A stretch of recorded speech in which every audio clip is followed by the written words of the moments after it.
Bonjour Mac. Bonjour Albert. Alors vous êtes installateur dans la région lyonnaise. Concrètement, Tout à fait. est-ce que vous avez déjà installé des systèmes de ventilation double flux? Alors, concrètement, oui, on en installe déjà pas mal. Il y a eu une grande évolution également dans le système double flux, puisque ce n'est pas aujourd'hui vraiment en soi nouveau, mais il y a eu une grande évolution et aujourd'hui on arrive surtout sur du haut rendement. Est-ce qu'il y a des contraintes à respecter quand on installe une ventilation double flux? La contrainte majeure, c'est le double réseau de conduits pour nous installateurs, puisque donc on a donc un réseau de conduits pour l'extraction d'air vicié et un réseau de conduits pour l'insufflation de l'air neuf.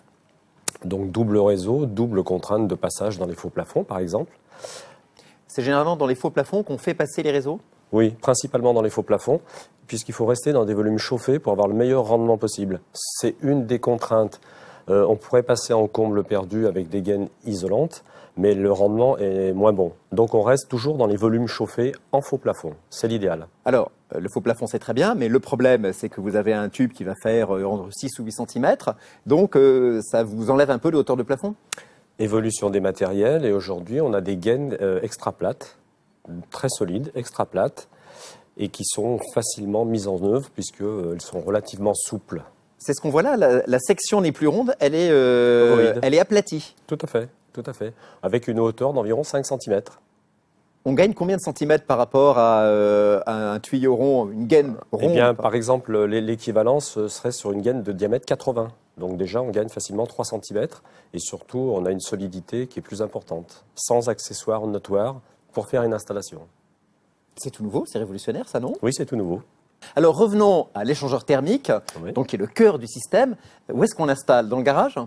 Ah non, il faut l'installer dans une partie chauffée, de manière à avoir le meilleur échange thermique possible, c'est-à-dire un cellier, une buanderie. Mais c'est pas bruyant? Très peu bruyant. Grâce à des systèmes de pièges à son qui sont mis sur les conduits, vous n'avez pratiquement aucun bruit de transmission par les conduits. Alors, le docteur Deux le disait tout à l'heure, en France on est très fort pour installer des systèmes extrêmement performants, on l'est beaucoup moins pour les entretenir. Dans cet échangeur thermique, il y a un filtre, j'imagine, donc qui est là pour filtrer les polluants de l'air extérieur.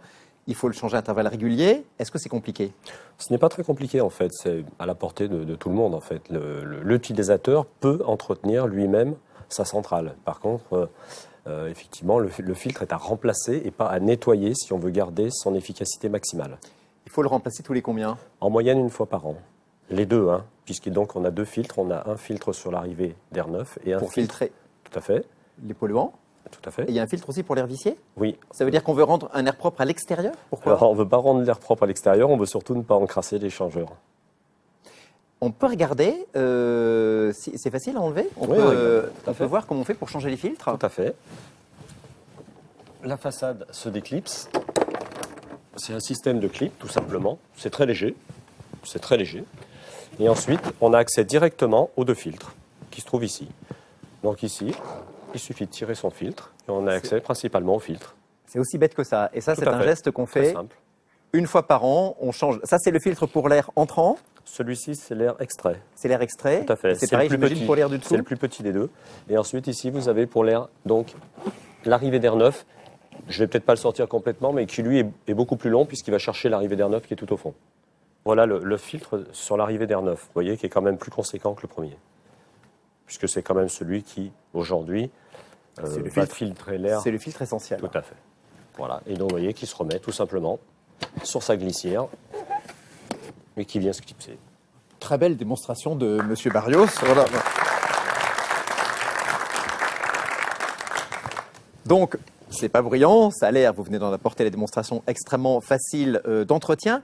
Est-ce que l'utilisateur doit faire autre chose? Monsieur Bataille le disait tout à l'heure, le système est intelligent, il peut passer en court-circuit pour éviter l'échange de chaleur en période estivale. Il y a d'autres réglages ou pas? Pas du tout. L'utilisateur final, finalement, n'a rien à faire de spécial, sauf s'il le souhaite passer en mode surventilation. C'est-à-dire? Le mode surventilation, c'est bien la petite soirée entre amis. Bon, et bien sûr, on est plus nombreux, on se fait une petite raclette, on fait une petite pierrade, et là, à ce moment-là, la maison est bien enfumée. Donc les odeurs de cuisine et la fumée. Donc là, l'utilisateur, grâce à la télécommande, il prend son boîtier de télécommande et il passe en mode surventilation. Automatiquement, vous allez avoir un débit qui va être largement augmenté pour ventiler très très vite votre maison. Ça veut dire qu'après avoir bien fait la cuisine et bien enfumé sa maison, il n'a pas besoin d'ouvrir en grand les fenêtres, ce qui ferait chuter la température. Il a juste qu'à augmenter ponctuellement le débit donc du système de ventilation. Oui, tout à fait, grâce à la télécommande sans fil qui fonctionne avec la centrale. On entend également beaucoup parler ces temps-ci du puits canadien, qui permet donc de réchauffer en hiver l'air qu'on va faire rentrer dans sa maison et qui permet de le refroidir en été. Est-ce qu'on peut coupler ce système du puits canadien à une ventilation double flux? Tout à fait, c'est même préconisé, puisqu'évidemment, l'entrée d'air neuf va circuler par le puits canadien, et donc la température d'entrée d'air va être supérieure. Donc, bien entendu, l'entrée d'air neuf étant supérieure en température, l'échange thermique est encore meilleur, et le rendement de notre centrale et de notre système encore meilleur. Et ça permet donc de baisser encore les dépenses de chauffage, puisqu'en quelque sorte, on a préchauffé en hiver l'air extérieur qui va rentrer dans l'échangeur thermique. C'est bien cela. Dernière question, puisque le docteur Deux le disait, ça a été pointé aussi par Monsieur Lamy en début d'émission, il est très important que cette ventilation soit permanente pour éviter l'installation d'humidité à l'intérieur du logement. Cela dit, il y a des semaines, parfois des mois où on n'est pas là. Est-ce que le système doit continuer à tourner ou est-ce qu'il y a un mode absence où il peut tourner peut-être à bas régime? Alors justement, vous faites bien de le souligner, il y a également un mode absence qui permet effectivement de diminuer le régime de fonctionnement de la centrale. Et donc, mode absence, qui dit absence, effectivement, dit des débits inférieurs. C'est un peu l'équivalent du hors-gel qu'on connaît tous dans le système de chauffage. Voilà, c'est la ventilation minimum pour quand il n'y a pas de source de pollution à l'intérieur, puisqu'on n'est pas là. Exactement. Merci beaucoup Albert Barrios pour ces explications très concrètes. Je vous propose de découvrir le témoignage de Madame Bonetti, que vous connaissez d'ailleurs. Nous l'avons rencontrée dans sa nouvelle maison. Regardez.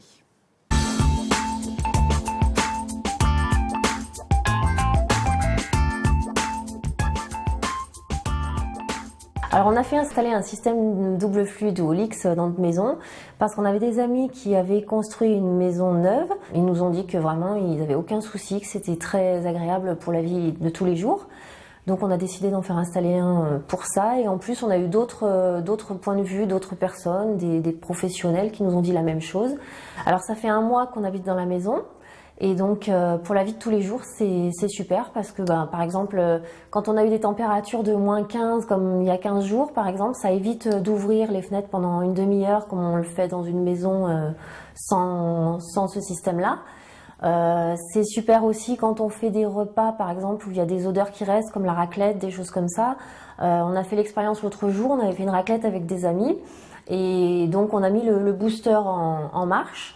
Et donc, on a fini la raclette, il n'y avait pas d'odeur dans la maison, il n'y avait rien du tout et ça fait pas de bruit. On s'adapte hyper facilement à ce genre de choses. Alors, le premier bilan énergétique, donc depuis 1 mois, ce qu'on peut déjà constater, c'est que le fait de ne pas ouvrir les fenêtres tous les jours, ça fait forcément faire de l'économie d'énergie. Donc déjà rien que ça, c'est pas négligeable. On a une petite télécommande ici. Et donc, vous voyez, c'est pas compliqué, hein, ça donne toutes les informations. Et puis quand on veut savoir à combien est la température qui rentre, l'air qui sort, quand vous voulez mettre le booster en route pour que ça marche plus vite, c'est juste on appuie sur un bouton et ça se fait automatiquement, donc il n'y a rien de plus simple. Bien sûr que je conseillerais ce système à toutes les personnes qui sont en train de construire une maison, je leur dirais oui. Pour installer ce système, il n'y a rien de plus simple et vraiment on en est super content. Un témoignage très éloquent, Monsieur Barrios, je crois qu'on peut le dire. C'est vous qui avez posé l'installation de Madame Bonetti, qui est très contente. Je crois qu'on peut le féliciter pour cette mise en place tout à fait réussie et qui résume très bien, je crois, effectivement, les avantages. Je disais que c'était les clients qui en parlaient le mieux. Là, c'est tout à fait visible, les avantages de la ventilation double flux. Voilà, cette émission touche à sa fin. Merci à tous nos spécialistes. J'espère qu'elle vous aura aidé à mesurer les enjeux de la qualité de l'air intérieur et de sa préservation. Un enjeu de santé publique, un enjeu aussi pour la santé des bâtiments. J'espère qu'elle aura répondu à toutes les questions que vous vous posez sur la ventilation double flux. À bientôt. Au revoir.